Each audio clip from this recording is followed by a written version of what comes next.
Hello. तो आप सभी का हमारे इस चैनल के लिए क्लास में स्वागत है। तो आज हम करने वाले हैं संस्कृत क्लास 10 संस्कृत चैप्टर 3 और चैप्टर का नाम है शिशु लालनम। और कह रहा है प्रस्तुता पाठ कुंदमाला इति नामनो दिंक नागविरचितस्य संस्कृतस्य प्रसिद्ध नाट्य ग्रंथस्य पंचम अंकात् संपादनम कृत्वा संकलितो अस्ति। यानी प्रस्तुत पाठ जो है वो कहाँ से लिया गया है? कुंदमाल दिंगनाग द्वारा रचित संस्कृत के प्रसिद्ध नाट्य ग्रंथ कुंदमाला से इसे संपादित किया गया है। और इसमें जो है अत्र नाटकांश से राम स्वपुत्रो लवकुशो सिंहासनम आरोहितुम इच्छति। यानी इस नाटक के अंश में राम स्वपुत्रो, स्व मतलब अपने, पुत्रो यानी द्विवचन हो गया, अपने दोनों पुत्र लवकुश को सिंहासन पर बिठाने की इच्छा चाहते हैं, किंतु उभावपि सविनयम तम निवारयत। किंतु उभौ मतलब होता है दोनों, तो दोनों ही विनय पूर्वक उन्हें मना कर देते हैं। सिंहासनारूढ़ राम उभयो रूप लावण्यम दृष्ट्वा मुग्ध सन स्वकोरे गृहयति। पाठे अस्मिन् वात्सल्यस्य मनोहारी वर्णनम विद्यते। सिंहासन पर बैठकर राम जो है वो दोनों के स्वरूप लावण्य को यानी उनकी सुंदरता को देख करके प्रसन्न होते हैं और उन्हें अपने अंक में यानी कि गोद में ग्रहण करते हैं, गोद में लेते हैं। और इसमें बताया गया है शिशु के प्रति वात्सल्य प्रेम को, यानी बच्चे के प्रति प्रेम। देखो बच्चे इतने सुंदर होते हैं कि हम सभी उन्हें देख करके आकर्षित हो जाते हैं। तो विदूषक कह रहे हैं इत आर्यो, यानी उन दोनों को जो है वो बुलाते हैं। कौन? विदूषक। यहाँ से ठीक है। कुशलभो रामम उपसृत्य प्रणम्य च अपि कुशलम महाराजस्य। राम को प्रणाम करते हुए कहते हैं कि क्या महाराज कुशल है? राम कह रहे युष्म दर्शनात् कुशलमेव भवतो किम वयमत्र कुशल प्रश्नस्य भाजनम एव न पुनरतिथि जन समुचितस्य कंठाश्लेष्य अहो हृदय। मतलब अभी तक तो मैं जैसा भी था, लेकिन अब आपके दर्शन से मैं कुशल हो गया। ठीक है, आपके दर्शन से ही मैं कुशल हो गया। और दोनों को आलिंगन करते हैं, उन्हें हृदय से लगाते हैं। फिर उभौ राजसनम खल्वे तत् ना युक्त मध्याशितुम, यानी वो दोनों जो है वो कहते हैं कि यह राजा का आसन है और इस पर हमारा बैठना उचित नहीं है।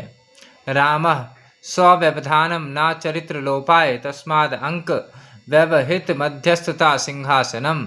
राम कहते हैं कि इसमें किसी भी तरह का चरित्र लोप का कोई व्यवधान नहीं है, इसलिए आप गोद में आ जाइए। फिर तो सिंहासन पर आप नहीं बैठ रहे हैं, आप गोद में बैठ रहे हैं।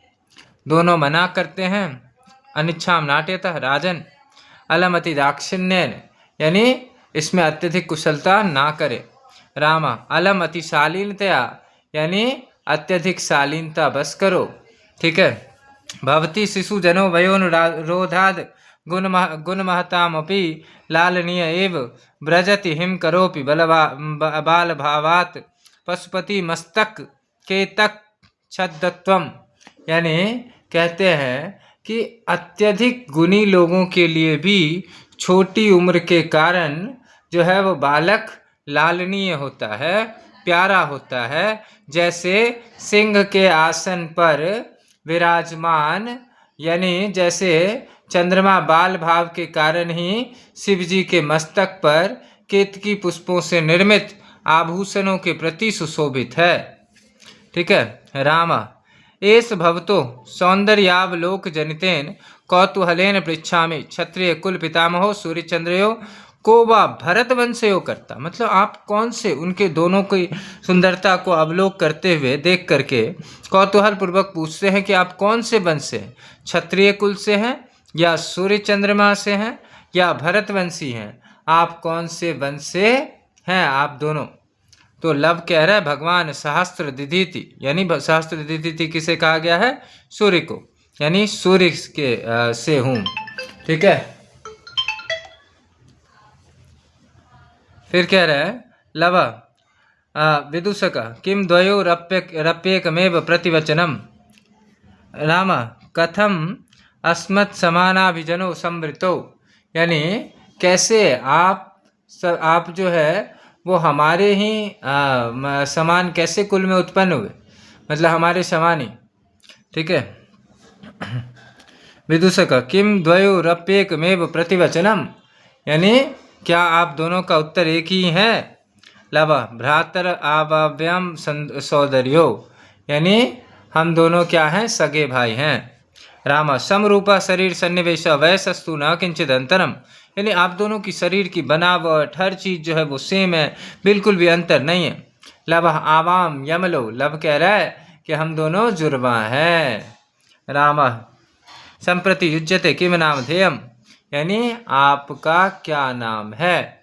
तो लव कह रहा आर्य से वंदनायाम लव इत्याम श्रवयामी, यानी आर्य की वंदना से मेरा नाम लव, लोग मुझे लव के नाम से जानते। कुश अहमपि कुश इत्यात्मानं श्रवयामी, और मैं कुश हूँ। राम अहो उदात रम्य समुदाचार्य किम नामधेयो भवतो गुरु, यानी चलिए अब आप मुझे बताइए कि आपके गुरु का क्या नाम है।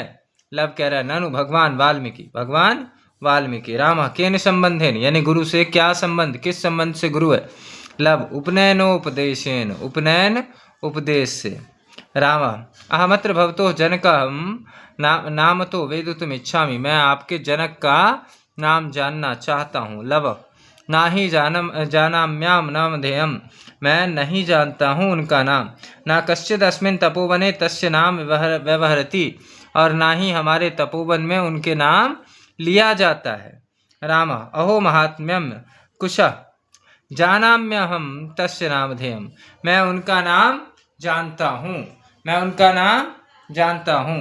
राम कथ्यताम, इससे आगे मैं आपको करवाता हूँ।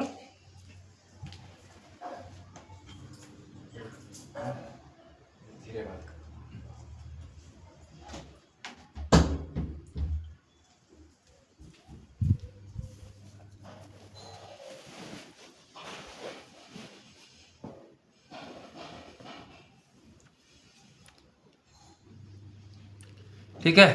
तो कुछ कह रहा है कि निर्नुक्रोश, वो जो है उनका नाम है कि वो निर्दयी है। क्या है, निर्दयी। ठीक है, निर्नुक्रोश उनका नाम है। राम वैश्य अपूर्वम खलु नामधेयम, यानी मतलब अजीब, बहुत अलग ही नाम है उनका। ठीक है, ऐसा कौन कह रहे हैं, राम कह रहे हैं कि अलग नाम है। ठीक है।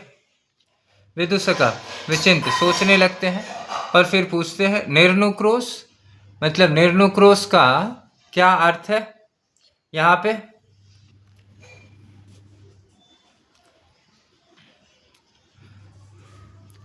निर्नुक्रोश नाम से उन्हें कौन बुलाते हैं, कुछ अम्बा, कुछ कहते हैं कि अम्बा जो है हमारी उन्हें इस नाम से बुलाते हैं।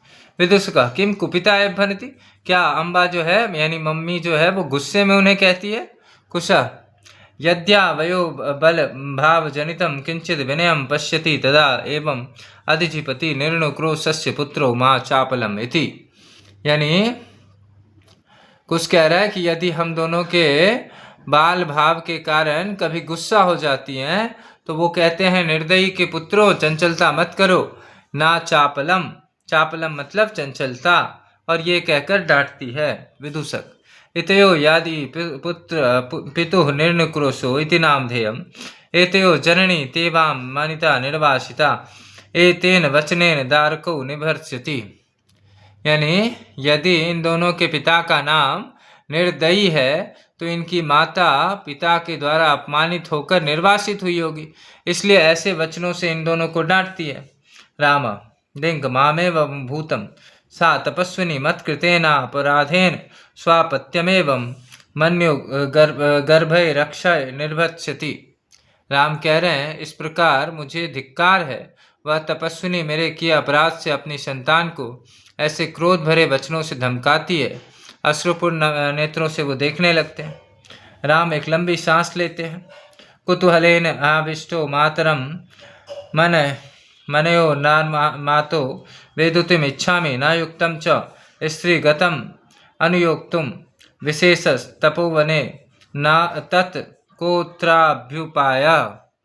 यानी फिर जो है राम जो है वो एक लंबा सांस लेते हैं और फिर सोचने लगते हैं और फिर वो कहते हैं कि इनकी माता का नाम जानना चाहता हूँ। स्त्री के विषय में यह उचित नहीं, क्योंकि हम स्त्रियों का नाम जल्दी जानना नहीं चाहते, विशेषकर तपोवन में। तो विदूषक कह रहे हैं, मैं फिर से पूछता हूँ, आप दोनों की माता का क्या नाम है?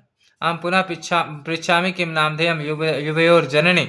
लव कह रहा है, तस्वा द्वे नामनी, उनके 2 नाम है। विदूषक, कथमेव, कैसे? लव कह रहा है, तपोवन वासिनी देवीति नामना हयंती। तपोवन वासी उन्हें देवी के नाम से बुलाते हैं और भगवान वाल्मीकि उन्हें वधु कह के बुलाते हैं। राम अपि च इतस्तावद वयस्य, ये दोनों तो एक ही है, ठीक है।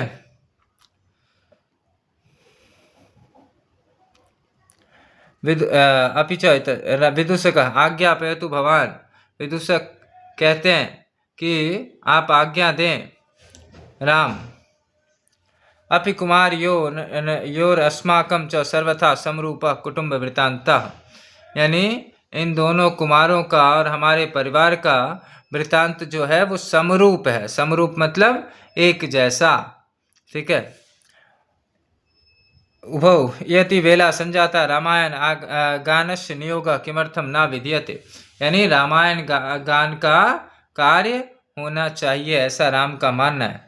उभौ राजन उपाध्याय दूतो अस्मान त्वरयति। वो दोनों कह रहे हैं, गुरु का दूत हमें जल्दी कर रहा है। राम मयापि सम्माननीय एवं मुनि योग तथाई। यानी मेरे द्वारा भी मुनि का कार्य आदरणीय है, किंतु मैं चाहता हूँ कि आप दोनों गाएं, ठीक है। मैं आप सम्माननीय एवं मुनि होगा। भवन्तु गायन्तु कविरपि पुराणो व्रत निधि गिराम संदर्भयं प्रथम व्रतिनो वसुमितम कथा चेयम श्लाघ्या सर सिरु हनाभयस्य नीति नियतम पुनाति श्रोतारम रमायति। और फिर दोनों जो है वो राम के लिए गाते हैं और राम भगवान कहते हैं कि आप दोनों का जो गाना है, जो गाया हुआ गीत है, वो आनंदित करने वाला है। तो ऐसा लगता है कि अपूर्व अपि मानवा नाम सरस्वत्यव अवतार। यानी आप दोनों अनूठे हो और आप दोनों सरस्वती का अवतार हो, और उन दोनों को हृदय से लगाते हैं। तो इस तरीके से आपका चैप्टर होता है फिनिश। इसके क्वेश्चन आंसर या बाकी चैप्टर के क्वेश्चन आंसर भी आपको नेक्स्ट वीडियो में कराया जाएगा। तब तक अगर आपको अच्छा लगे तो आप शेयर करना, सब्सक्राइब करना। धन्यवाद।